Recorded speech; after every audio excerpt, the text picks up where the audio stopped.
Hello and welcome to Animal Watch, and this week we're meeting the Thai Ridgeback. Today I am meeting one of the most esoteric and mysterious guard dogs in the world, the very, very unusual and powerful Thai Ridgeback.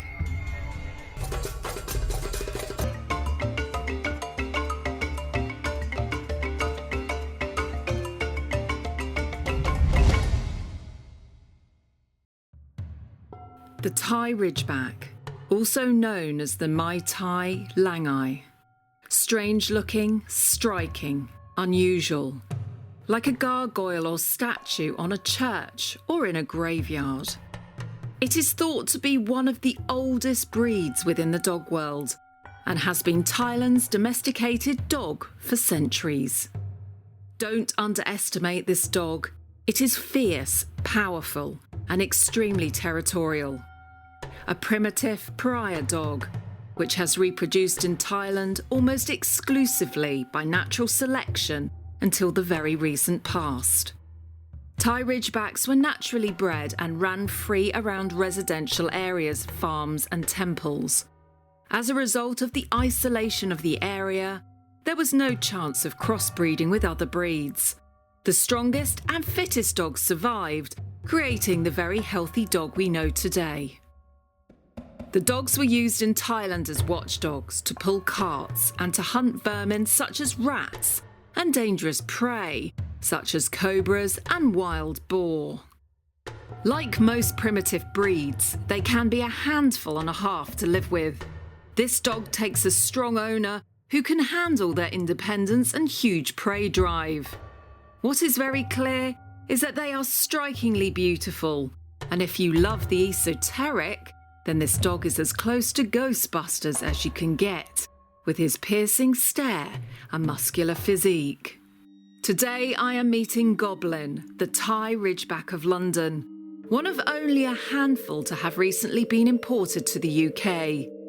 His mum Dove cares for him in West London, and where better to meet a real-life gargoyle dog than in a graveyard. Hi Dove, how are you doing and who's this? This is Goblin, he's my Thai Ridgeback. Goblin, look at you! We're in a graveyard and he looks like he belongs, doesn't he? A Ghostbusters dog. I've got some food here. Would you like some of my treats?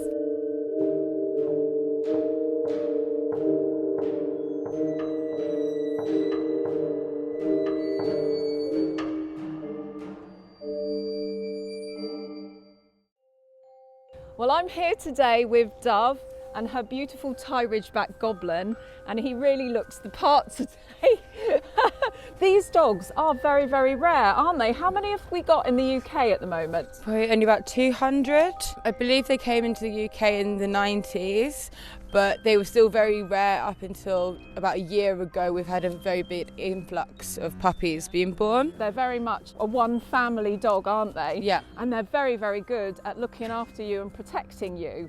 And earlier we popped back to the house. He was very, very wary of strangers when we came in. And it takes about, how long do you think for them to calm down with someone when they come in the house? If they know them, it can take about 15 minutes, but it can take 2 hours.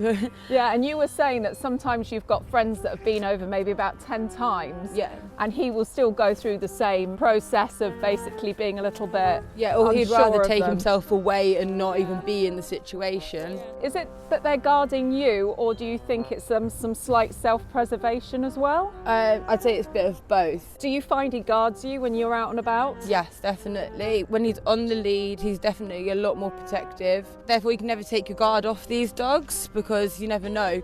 They might be fine 1 minute and then the next minute they're going to go for somebody. Yeah. If another dog is coming towards where he normally could play with the dog, if he's on the lead, there's no way the dog's coming near. So he'll protect you against people, and he'll also protect you from other dogs. Yeah. If you let him off and there's some other dogs mulling around, how does he behave around them? He usually hasn't got much interest. He'll go up to them at first and sniff them and then he'll just go off. But if it's a husky or German Shepherd type with pointy ears, he kind of goes, oh, you're like me, and we'll play. But again, if it's a dominant male, he will get aggressive and they can fight. If you're going to have a dog like this, you have to make sure that you've got your dog under control, and that includes other people coming up to your dog and the advice that you would give them before they approach. If you leave these dogs in the house, sometimes they can get a little bit distractive.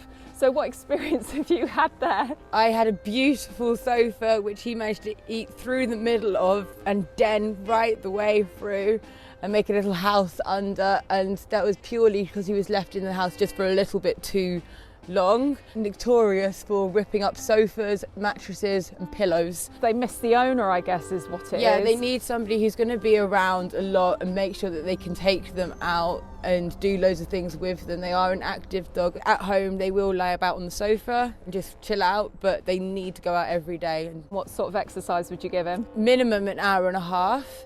I mean, he gets 20-minute walk to location and then he'll have a couple of hours off lead and then 20 minutes back. He's actually quite big for a male, isn't he? Yeah, he's definitely one of the biggest I've seen. He's longer and he's taller and he's wider. And the males, I believe, are about 22 to 24 at the shoulder. I think he looks definitely on the 24 end. Yeah.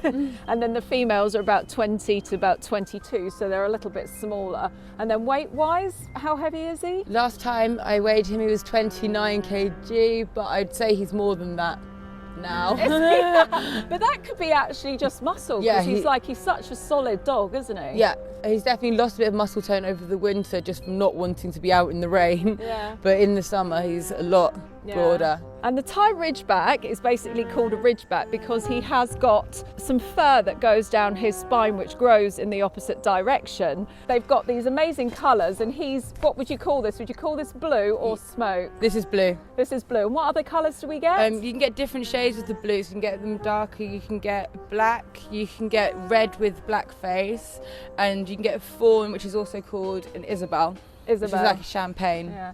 His coat is very, very, very short, isn't it? Do you think dogs like this need to be protected in the winter? Yes, they definitely need to wear jumpers. They get very cold. They do come with different fur lengths though. He's got the shortest, which is extra velour, but then you get a normal velour and then you get the standard coat, which is kind of like a staffy All right, length. so still all quite short. Yeah. So one of the good things about having a dog like this is he's not going to shed a lot in your house. They're really good. Do you have to look after his skin in any particular way? They are prone to like skin allergies, so you have to be careful with their diets. Luckily he hasn't got any, but they can come out with red blotches that can be very sensitive, and they can get hair loss. And he's got very, very unusual feet. They look like a gargoyle, don't they? Yeah. And having him sat up there, he sort of looks totally in place. If you're talking to Animal Watch viewers out there right now and they're thinking of getting a dog like this because they think they're very unusual looking, you're a little bit concerned, aren't you? Because of this specialist care that we're talking about, and they need to go to the right homes. Definitely don't get one just because they look nice. I'd say somebody who's definitely had dogs before, he's not a first time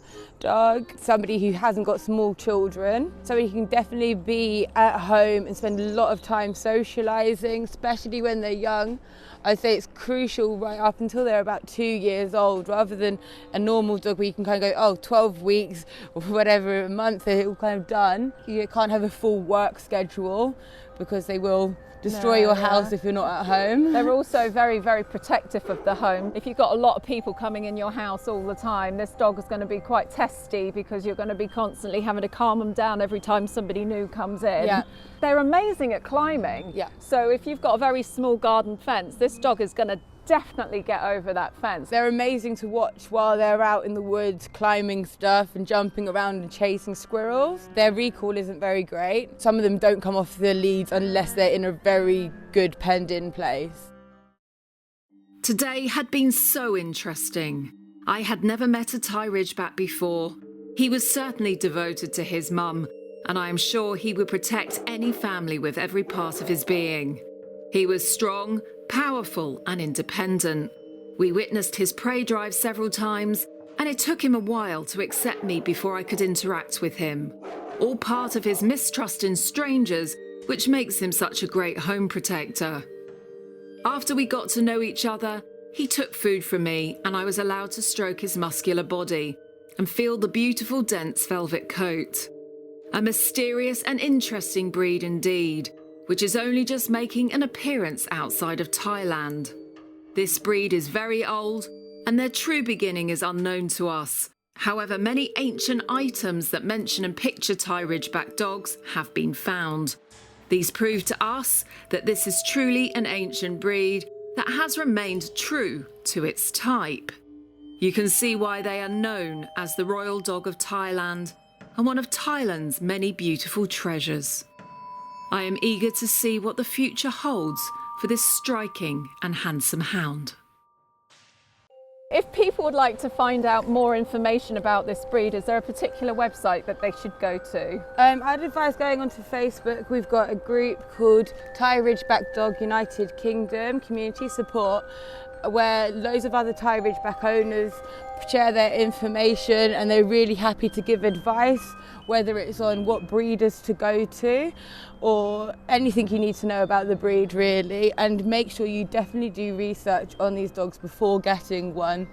Yeah, and as this has got to be one of the most specialist breeds that we've covered, so it's very, very important that before you get one that you listen to the advice that Dove has given you today, and I will give you some more information underneath. Well, I hope you enjoyed this episode of Animal Watch, and if you did, please give us a big thumbs up and subscribe to the channel by clicking the button in the bottom hand corner, and be sure to tune in every single week when I will be bringing you some more amazing episodes on dogs, wolves, animal rescue and conservation. Bye for now.